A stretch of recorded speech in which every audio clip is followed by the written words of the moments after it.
Konflik Amerika Serikat, Israel, dan Iran kini bukan hanya isu geopolitik. Dampaknya bisa langsung terasa ke ekonomi Indonesia. Penutupan Selat Hormuz disebut berpotensi mengganggu jalur perdagangan global dan memicu lonjakan biaya logistik dalam waktu dekat.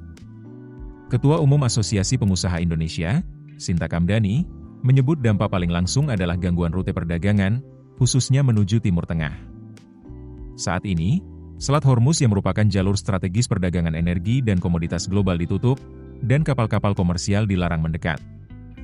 Penutupan ini otomatis menghambat arus kapal dagang yang membawa barang impor dan ekspor Indonesia. Bukan hanya perdagangan ke Timur Tengah yang terdampak, tetapi juga distribusi menuju Eropa dan Afrika yang terhubung melalui jalur tersebut.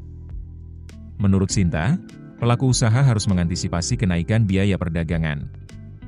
Ada dua faktor utama, yakni premi asuransi pengiriman melonjak akibat risiko keamanan yang meningkat dan kapasitas kapal menyusut karena banyak perusahaan pelayaran menahan operasional. Ketidakseimbangan antara jumlah kapal dan kebutuhan pengiriman berpotensi mendorong tarif logistik naik. Artinya, biaya ekspor dan impor Indonesia bisa meningkat dalam waktu relatif singkat. Apindo memperkirakan dampak langsung bisa mulai terlihat dalam beberapa hari hingga 2 atau 3 minggu ke depan, tergantung perkembangan konflik. Jika situasi tidak mereda, tekanan bisa meluas ke dalam negeri. Pasalnya, gangguan distribusi berpotensi memicu kenaikan harga barang impor.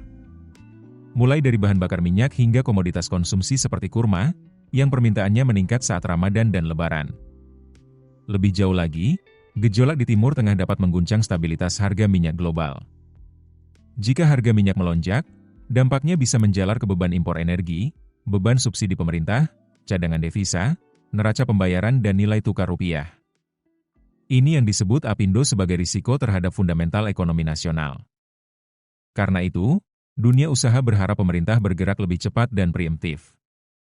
Mulai dari memonitor ketahanan ekonomi nasional hingga menyiapkan stimulus produktivitas, terutama untuk mendorong ekspor dan investasi asing langsung atau FDI. Tujuannya jelas, menjaga stabilitas makroekonomi agar pertumbuhan nasional tidak terganggu oleh efek rambatan konflik global. Download aplikasi Kontan sekarang di App Store atau Play Store. Keputusan bisnis terbaik datang dari data, bukan tebakan. Mudah berlangganan Business Insight dengan subscribe with Google.